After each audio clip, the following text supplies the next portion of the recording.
I'm journalist Markham Hislop, and today I'll be speaking with Dr. Anna Banerji, Associate Professor in the Faculty of Medicine at the University of Toronto, about vaccine hesitancy in families. Welcome to the interview, Anna. Thank you. Now, Anna, I grew up, in a generation where everybody got vaccinated. There was just no question of the, effectiveness of vaccines. Um, are we seeing now more parents who are concerned about vaccines that have maybe fallen prey to some of the misinformation that's out there?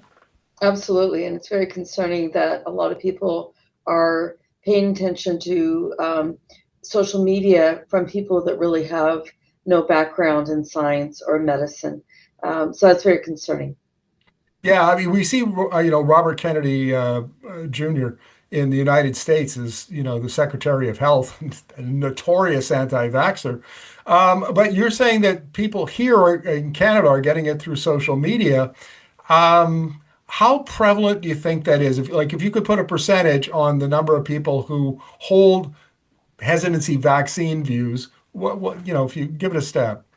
I can't give you an exact percentage, but I know that it's much higher, and it's much higher since COVID. And I think that there was a new vaccine that came out fairly quickly, and there was a lot of anti-vax sentiment out there.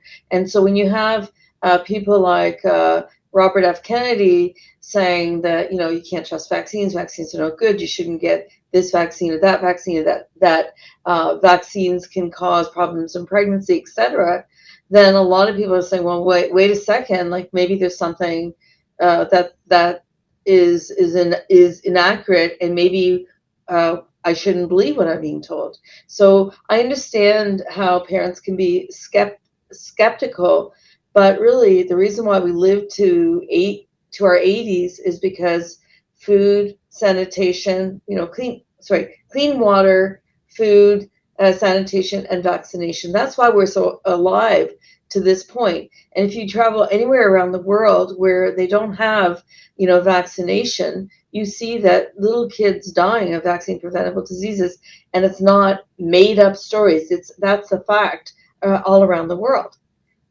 Now, you're a practicing doctor, as we can see from your background. You're in the hospital today. Um, when parents are vaccine hesitant, how do you approach that? How do you talk to them? Well, I talk about the disease. For example, recently it's been measles, and so we say, what is measles? What are the side effects of having measles or consequences? You talk about, pneumonia, that it can go to any part of the body, it can go to the brain, it can cause encephalitis, and some kids it can cause deafness, blindness, and it can cause death. Right? Children have died from measles before, and they're dying again. And so you look at that, then you look at the vaccine, and you say, well, the vaccine's been around for 60 years. It's safe, effective. That the vaccine, so before the vaccine, the rate of measles was like this. Everyone had measles. You introduce the vaccine, and then a second dose, and it goes down to almost nothing. It really worked, and it worked, and it saved lives, and it saved a lot of suffering. So you go through that with different vaccines.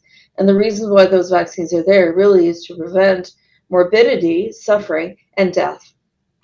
When you've explained that, are the parents usually receptive, or do you get any pushback from them?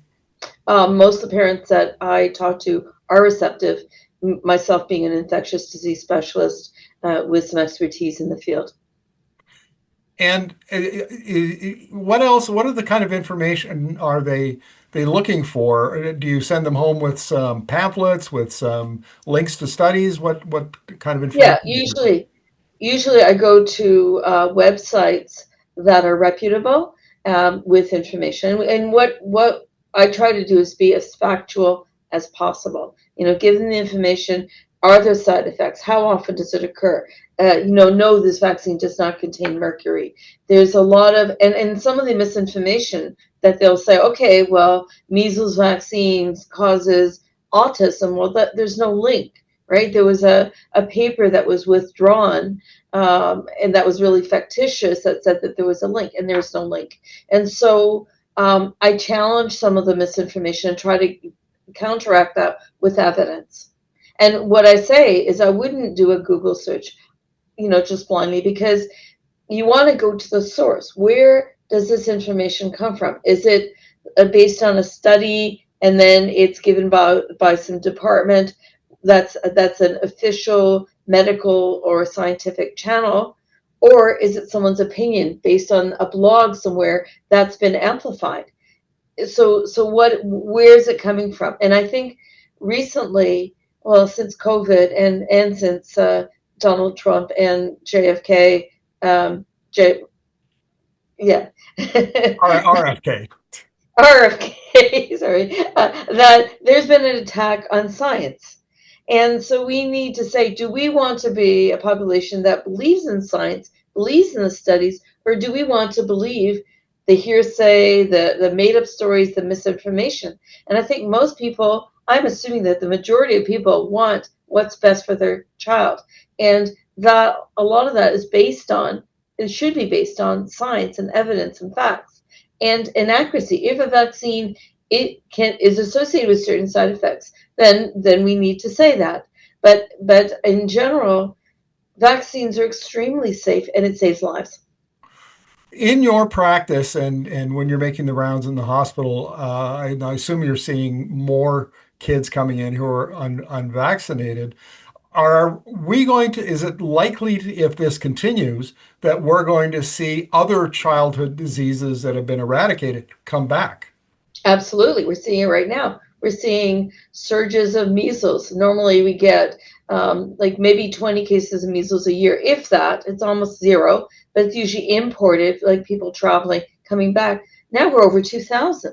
I think in Ontario alone, like there's 2,000 cases of measles, a disease that we basically eliminated.